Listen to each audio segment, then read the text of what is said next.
The Winter's Bargain. The mountains had never felt so cold to Rosalind Foster as she trudged through knee-deep snow, her basket of dried herbs clutched tightly against her chest. The wind howled through the valley, carrying whispers of an approaching storm that threatened to seal off their remote town of Pine Ridge for weeks to come. As the town's only herbalist, Rosalind couldn't afford to let her supplies run low. Her father had taught her everything she knew about healing before consumption took him 2 winters ago, leaving her alone with their small cottage and his precious book of remedies. The townspeople respected her skills, but their respect came wrapped in layers of suspicion. A woman living alone, mixing potions and poultices, it was enough to make the more superstitious folks whisper behind their hands. The first drops of icy rain began to fall as Rosalind spotted something dark against the white landscape. Her heart jumped to her throat as she realized it was a man, face down in the snow. Blood stained the powder around him a haunting crimson. "Sir," she called out, approaching cautiously. When he didn't respond, she knelt beside him, pressing 2 fingers to his neck. A pulse, weak but steady, fluttered beneath his skin. The man was a stranger, his clothes finer than anything seen in Pine Ridge, though now they were torn and bloodied. A gunshot wound marred his shoulder, the blood frozen in dark rivulets down his arm. He was handsome, despite the grime and blood on his face, with strong features and dark hair dusted with snow. Rosalind glanced toward town, then back at the stranger. Taking him to the sheriff would be the proper thing to do. But Sheriff Hammond was more interested in maintaining his reputation than helping those in need, and something in the stranger's face made her hesitate. "God help me," she muttered, setting down her basket. With strength born of years hauling water and firewood, she managed to drag him onto her small sledge. The storm was picking up now, providing cover as she pulled him toward her cottage on the outskirts of town. Inside, she built up the fire and began the delicate work of removing his frozen clothes. The bullet had gone clean through his shoulder, which was both a blessing and a curse. Less damage to repair, but more blood lost. As she cleaned and stitched the wound, the stranger's eyes flickered open, revealing irises the color of storm clouds. "Don't move," Rosalind commanded, pressing him back when he tried to sit up. "You'll tear my stitches." "Where?" His voice was rough with cold and pain. "My cottage, outside Pine Ridge. I found you in the snow." She pressed a cup of willow bark tea to his lips. "Drink this for the pain, then rest." He caught her wrist with surprising strength. "They'll be looking for me." "Who?" But his eyes were already closing, fingers going slack around her arm.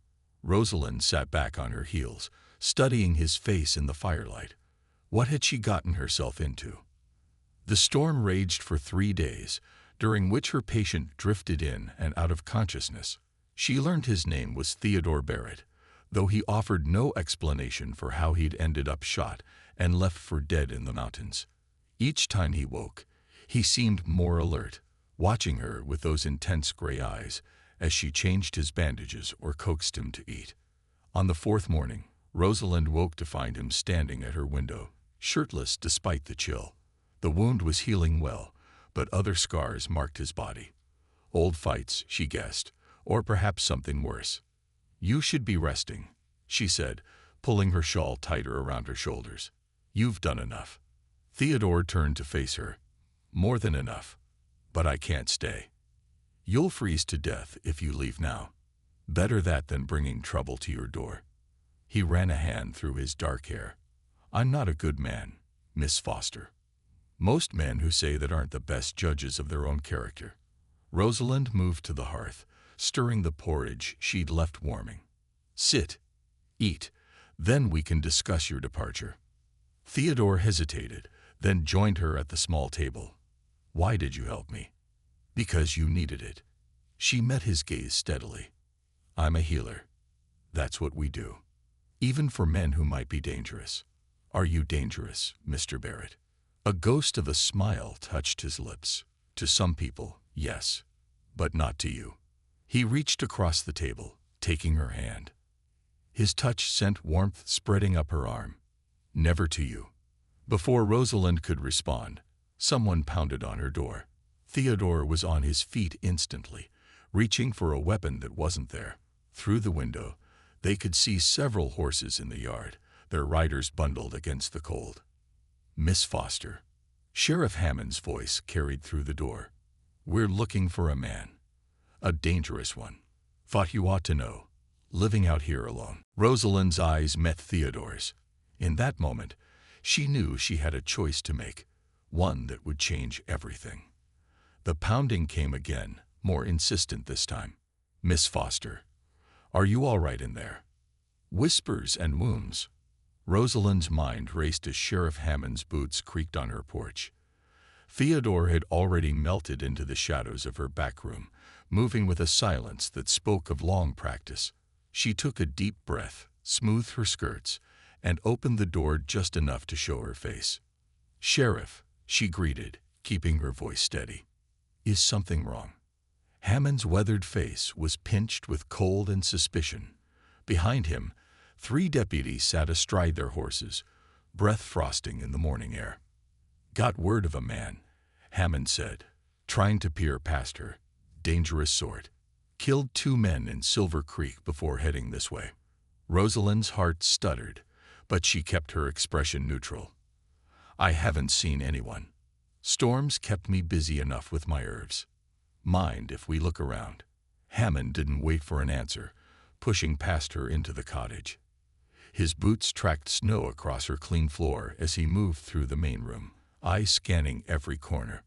Rosalind's fingers twisted in her apron as Hammond approached the back room. But when he opened the door, the space was empty. Even the bloody bandages she changed that morning were gone. Hammond grunted, disappointed. "Seems quiet enough," he admitted. "But you bolt your doors at night, Miss Foster." "Man we're looking for. Theodore Barrett. He's not the kind to show mercy to a woman alone." Rosalind's face betrayed nothing at the name. "I'll be careful, Sheriff. Thank you for the warning." After Hammond and his men rode away, Rosalind stood in her doorway, watching until they disappeared around the bend. Only then did she whisper, "You can come out now." Theodore emerged from behind the false back of her herb cabinet, a hiding place her father had built years ago, when the fever epidemic had people desperate enough to steal medicine. His face was hard as granite. "2 men in Silver Creek?" Rosalind asked quietly. Theodore met her gaze. "They were trying to rob the bank. Would have killed the teller, a girl no older than 16. I stopped them." His jaw tightened. "But that's not the whole story." "I gathered as much." Rosalind moved to stoke the fire. "Those men weren't just bandits, were they?" "No." Theodore sank into a chair, the weight of secrets visible in the set of his shoulders. "They were part of something bigger, something I've been trying to stop for months." "What aren't you telling me?" Theodore was silent for a long moment, watching the flames dance. "I work for the Pinkerton Detective Agency," he finally said.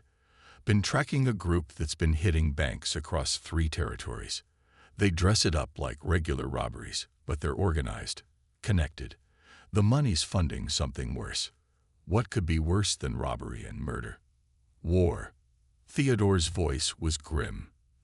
"They're buying weapons, stirring up trouble between settlers and the native tribes. If they succeed, the whole frontier could burn." Rosalind sat heavily in the chair opposite him. "And now they're hunting you." "Yes." Theodore leaned forward, his gray eyes intense. "I should leave. Every minute I stay puts you in danger." "You'd freeze before you made it 10 miles, Rosalind countered. "And if what you're saying is true, this affects everyone, including Pine Ridge." A knock at the door made them both freeze. But this knock was different, lighter, familiar. "Miss Foster," a young voice called. "Must sent me for more of that cough syrup." "Just a moment, Timothy," Rosalind called back. She gave Theodore a pointed look. Back in the cabinet. Once Theodore was hidden, she opened the door to find Timothy Webb, the baker's son, stamping his feet against the cold. But he wasn't alone.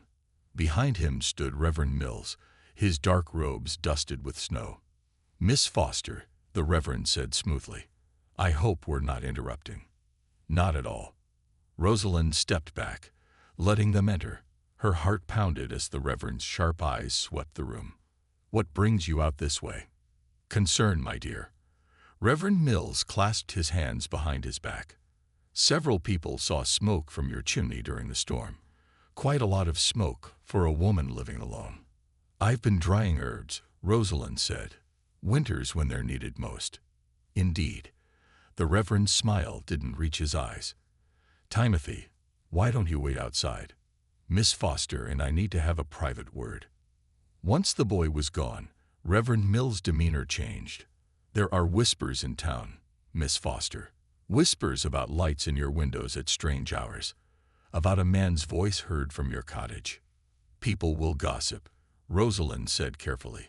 Especially in winter, when there's little else to do. Gossip can be dangerous. The Reverend moved closer, his voice dropping. Particularly when it concerns a woman who lives alone, practicing questionable arts. My father taught me healing. Rosalind's voice was sharp. There's nothing questionable about easing pain and saving lives. Your father was tolerated because he was a man of God. You, my dear, are walking a precarious path. He reached out, touching her cheek with cold fingers. But there are ways to ensure your safety, your reputation. If you were to marry, for instance, someone respected in the community. Rosalind stepped back, her skin crawling. Thank you for your concern, Reverend, but I'm quite capable of managing my own reputation. The Reverend's face hardened. Pride goes before destruction, Miss Foster. Remember that. He turned to leave, then paused. Oh, and if you should happen to encounter any strangers in need of assistance, I trust you'll remember your duty to the law. After he left, Rosalind sagged against the door, trembling. Theodore emerged from his hiding place, his expression dark. He knows something, Theodore said quietly. He suspects, Rosalind corrected, but he has no proof. She straightened, squaring her shoulders. And he won't find any. Theodore studied her face. Why are you risking so much for me? Because I believe you're telling the truth about the weapons. About the war they're trying to start. She met his gaze steadily. And because sometimes doing what's right means standing against those who claim to speak for God and law. Theodore's hand found hers, his fingers warm and calloused. You're either the bravest woman I've ever met, or the most foolish. Perhaps both. Rosalind managed a small smile. Now help me prepare more bandages. Something tells me we're going to need them. The healer's choice. A week after the Reverend's visit, Rosalind woke to the sound of horses in the pre-dawn darkness. Theodore was already up, peering through a gap in the shutters, his body tense as a drawn bowstring. 6 riders, he whispered, coming from the North Trail. Rosalind joined him at the window. The riders were dark shapes against the snow, moving with purpose. Not the sheriff's men, she observed. They always come from town. No. Theodore's face was grim. These are the men I've been hunting. Or rather, the ones hunting me now. He turned to her, his gray eyes fierce. I have to leave. They must have tracked me here somehow. You'll never outrun them in this snow. Rosalind's mind raced. But I might know somewhere you can hide. Deep in the mountains, half a day's journey from town, lay the remains of an old mining camp. Rosalind knew the way. She'd gone there often to gather certain herbs that only grew in the rocky soil. More importantly, she knew about the hidden shaft that had once been used to smuggle silver past tax collectors. We'll need supplies, she said, already moving to gather food and bandages, and to leave a false trail. Theodore caught her arm. You can't come with me. Once they realize you helped me. They'll what? Kill me? Turn me over to the Reverend's tender mercies. Rosalind pulled free. I made my choice when I first brought you in from the snow. I'm seeing this through. Before Theodore could argue further, a shot rang out. The window exploded inward, showering them with glass. Theodore tackled Rosalind to the floor as more bullets splintered the wood around them. Back door, Rosalind gasped. There's a cellar entrance hidden under the woodpile. They crawled through the darkness as more shots filled the air. Rosalind's heart pounded as she heard boots on her porch, voices calling to each other. They reached the back door just as someone kicked in the front. The cold hit them like a physical blow as they emerged into the pre-dawn air. Theodore's wound was still healing, but adrenaline seemed to dull the pain as they sprinted for the woodpile. Together, they shifted enough logs to reveal the trapdoor beneath. The cellar passage was tight and dark, smelling of earth and old root vegetables. They emerged 50 yards from the house, in a thicket of pine trees. Through the branches, Rosalind could see flames beginning to lick at her cottage walls. "They're burning it," she whispered, her voice catching. Everything she owned, her father's books, her carefully cultivated herbs, all of it would be ash by sunrise. Theodore's hand found hers in the darkness. "I'm sorry," he said roughly. "I never meant for this to happen."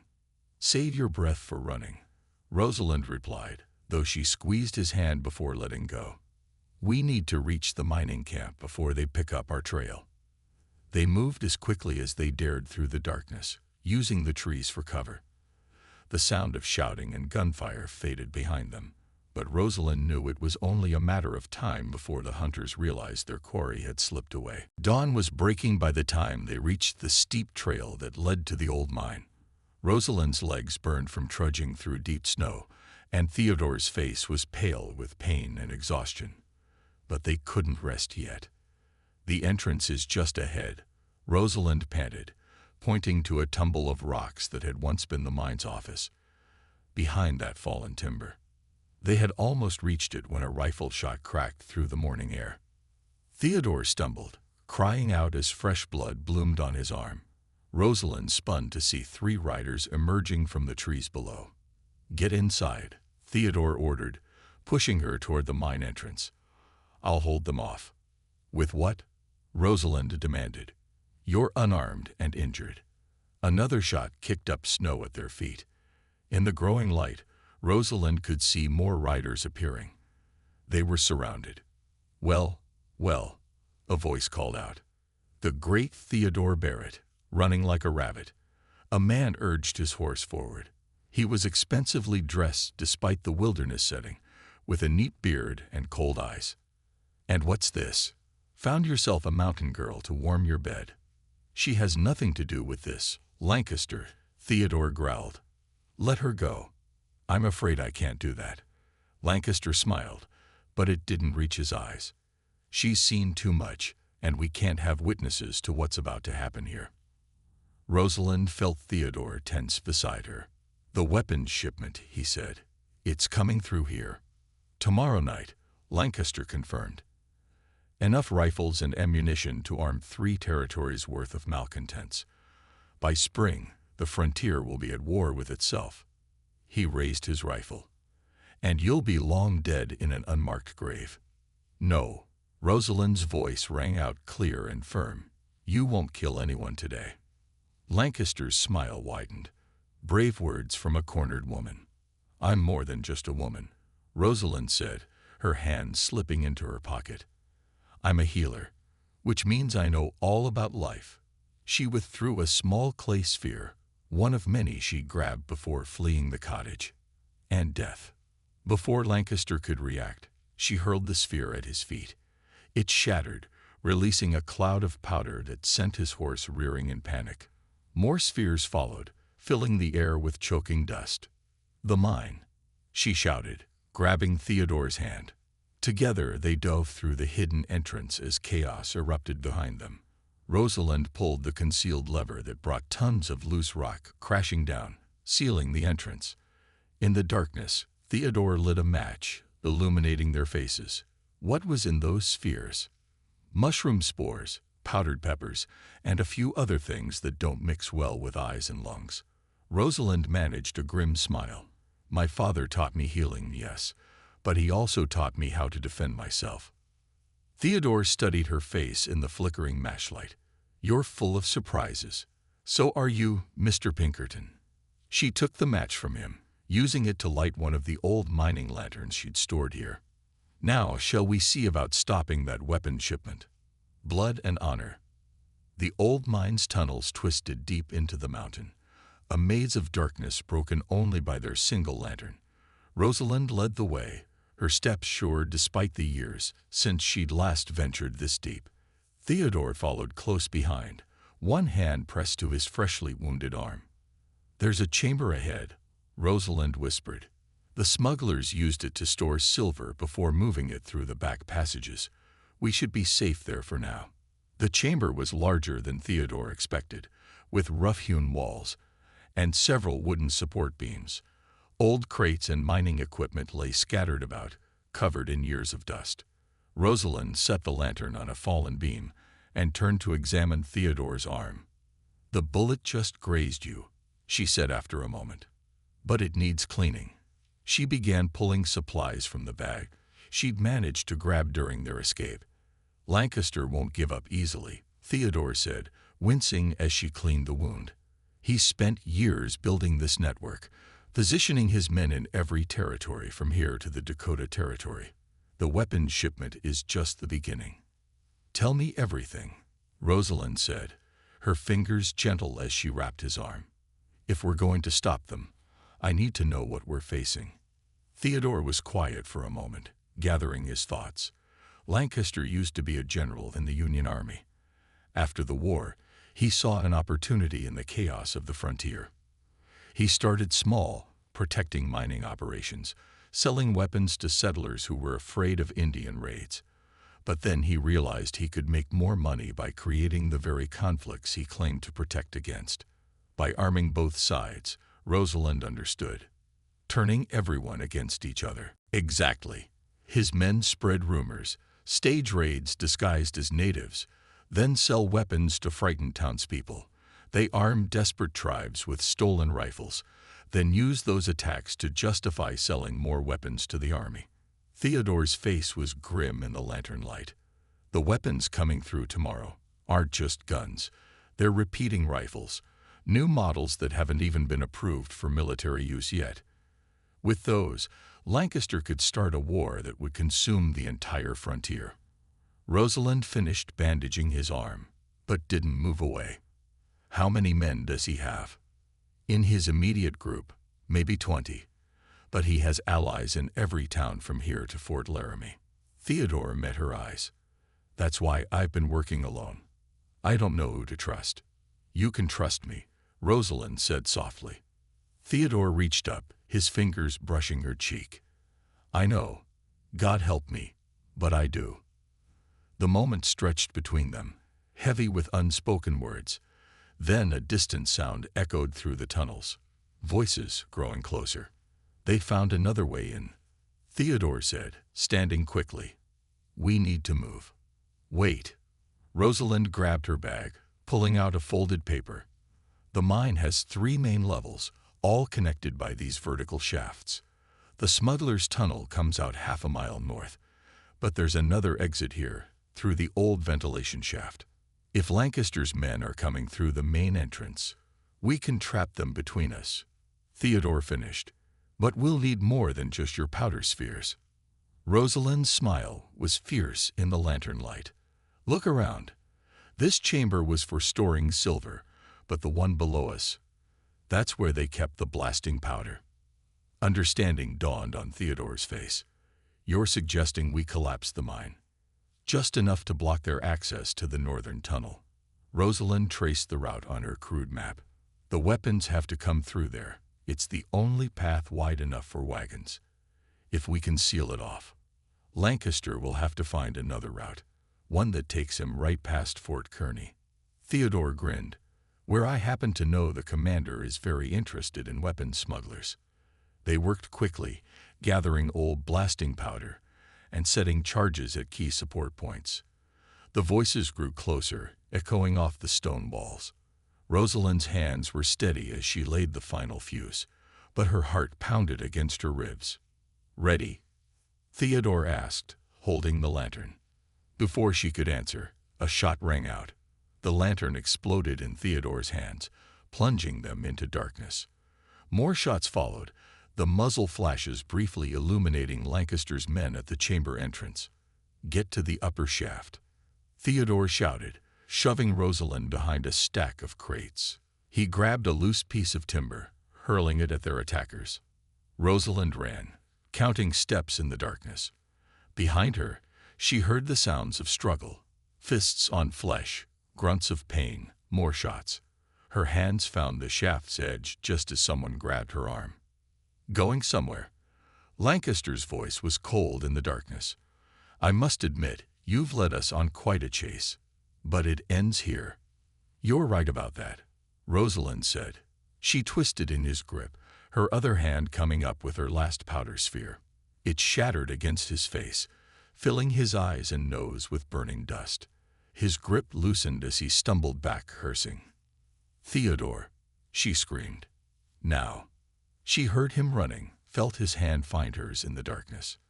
Together they pulled themselves up the shaft as Lancaster's men fired blindly. Below, she heard the fuse sputtering, burning closer to the charges. They were halfway up when the first explosion hit. The whole mountain seemed to shudder. Rocks clattered down around them as they climbed, the air thick with dust. More explosions followed, the charges triggering each other in a chain reaction. Finally, they reached the upper level. Theodore pulled Rosalind away from the shaft just as it collapsed behind them, sealing off the lower chamber. Through the stone, they could hear muffled screams and the rumble of falling rock. Think that blocked their route? Rosalind asked, coughing in the dust-filled air. If it didn't, the cave-in certainly blocked their pursuit. Theodore's arms went around her, holding her close. Are you all right? Better than all right. She leaned into him, feeling his heart hammering against her cheek. I haven't had this much excitement since the great molasses flood of 22. Theodore's laugh was rough with relief. Remind me to hear that story sometime. He pulled back slightly, his hands framing her face. Rosalind. The kiss was gentle at first, then deeper as she responded. All the fear and tension of the past hours melted away, replaced by something warm and electric. When they finally parted, both were breathing hard. We should get moving, Rosalind said, though she made no move to step away. We still have a weapons shipment to stop. And a corrupt reverend to expose, Theodore added, and probably a few more battles to fight. Together. Together. He kissed her again, briefly. Lead the way, Miss Foster. I have a feeling you know exactly where we need to go. The price of freedom. Dawn broke over Pine Ridge, painting the snow-covered streets in shades of pink and gold. The town was stirring early, townspeople gathering in whispered clusters as news spread. Rosalind Foster's cottage had burned in the night, and the healer herself was missing. Reverend Mills stood on the church steps, watching Sheriff Hammond organize search parties. Everything was proceeding according to plan. Once they found the girl and Barrett, Lancaster's men would handle the rest. By sunset, the weapons would be safely through the pass, and 2 troublesome witnesses would be permanently silenced. The Reverend's satisfied smile faded as he heard it. The thunder of approaching hooves. Not from the northern pass where they expected the weapons train, but from the east. His blood ran cold as he recognized the blue uniforms of the Fort Kearny cavalry. Reverend Mills. A voice rang out across the square. The Reverend turned to see Rosalind Foster riding beside a cavalry officer, Theodore Barrett, on her other side. Her clothes were dusty, her hair wild, but her eyes blazed with triumph. I believe we need to discuss your business arrangements with Mr. Lancaster. The next hours passed in a blur of action. The cavalry, acting on Theodore's intelligence, swept through the town. Hidden ledgers were discovered in the church office, detailing payments and weapon shipments. Sheriff Hammond tried to flee but was caught at the edge of town. Lancaster's men, those who survived the mine collapse, were rounded up one by one. Rosalind stood in the ruins of her cottage, sifting through the ashes. Some of her herbs had survived in their clay pots, and her father's metal medicine box was scorched but intact. Theodore found her there as the sun began to set. The commander wants to thank you, he said, stepping carefully through the debris. Your knowledge of the old mine passages made this possible. We've already intercepted the weapons train. They had no idea their escape route was blocked. And Lancaster. No sign of him in the lower chamber. Must have found another way out during the chaos. Theodore's face hardened, but with his network exposed, his operation is finished. The commander's sending warnings to every fort and settlement in the territory. Rosalind nodded, clutching her father's box. So it's over. That part is. Theodore moved closer, taking her hands in his. But there's something else we need to discuss. Oh. Rosalind tried to keep her voice steady, despite her pounding heart. The Pinkerton Agency has offered me a new assignment. There are other operations like Lancaster's that need to be investigated. Other wrongs that need to be put right. He squeezed her hands gently. It's dangerous work. Lots of travel. Long days in the saddle. Sounds challenging, Rosalind said carefully. You'll need someone who knows herbs and healing. Someone who can handle themselves in a fight. I hear powder spheres are particularly useful. Theodore's eyes crinkled with amusement. There's also the matter of propriety. A man and woman traveling together. We'll need a priest, Rosalind agreed, though perhaps not Reverend Mills. I was thinking the preacher in Fort Kearny might be willing. Theodore pulled her closer. He owes me a favor, and I hear he performs weddings on short notice. Are you asking me something, Mr. Barrett? I'm asking if you'll marry me, Miss Foster. Not because we have to, not because of propriety or appearances. His voice grew serious.